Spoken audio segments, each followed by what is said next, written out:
Hi folks, this is your Channel 14 news team with an urgent announcement. It has been brought to our attention that local high school students are struggling in their biology classes with the topic of evolution. But fortunately, those students are in luck due to me and my helpful team members. Yes, those kids are bound to get an A. This is Sarah right here to help all those young kids out there with microevolution. Microevolution is the change in the gene pool of a population. There are 5 causes of microevolution. Genetic drift is the first cause, which is a change due to random chance. There's the bottleneck effect, which is the environment suddenly changes and reduces the population size. The cause of microevolution is gene flow, which is a change due to migration.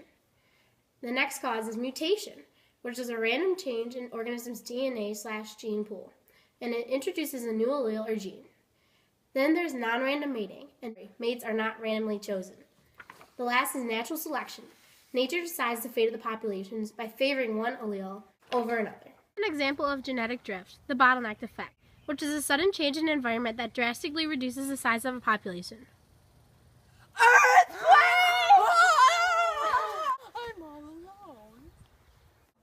Leah Oldham here with an explanation on Darwinism. Darwinism is the coined term named after that brilliant scientist Charles Darwin. And if you haven't heard of this guy, Darwin here with my pretty Finchy bird. he is the one credited with the discovery of natural selection. Although in today's modern world, humans are the cause of artificial selection, good old natural selection is charging through. Natural selection is the process in which organisms that are the most fit are able to outcompete their counterparts due to their favorable traits and survive to reproduce. The organisms that do reproduce pass these favorable traits onto their offspring, and over time, obviously, the species will evolve and change because they get more favorable traits. And over time, that means it's evolution, baby. Evolution, baby. And then there are 4 conditions that natural selection relies on, and one is overproduction. So your mom and dad are going to produce way more of you than's going to survive. And then there's genetic variation. So there's going to be variation in the population. Then there's the struggle to survive, and these organisms, like I said earlier, suitable traits, they got them, they survive, you don't, you die, sorry. And then there's differential reproduction, so the suitable variations are obviously passed down if you survive. Hi, this is Leah Oldham with your weather report, and here I have some examples of Darwinism, and you get to learn about it, unlike those kids in the 1950s in the sculpt trial, those monkeys, ooh. Another condition natural selection relies on: variation in the population, short versus tall. There are 5 reproductive barriers that prevent reproduction from occurring. When populations can't get together, it is habitat isolation. When populations have different mating behaviors, it is behavioral isolation. When populations have different breeding times or flower at different times, it is temporal isolation. When populations have different anatomical structures, it is considered mechanical isolation. Finally, gametic isolation occurs when gametes fail to fuse and therefore don't recognize each other. Sympatric speciation occurs when individuals of the same species occupy a distinct niche and eventually become specifically adapted for that role. Behavioral isolation, when 2 populations have different mating behaviors.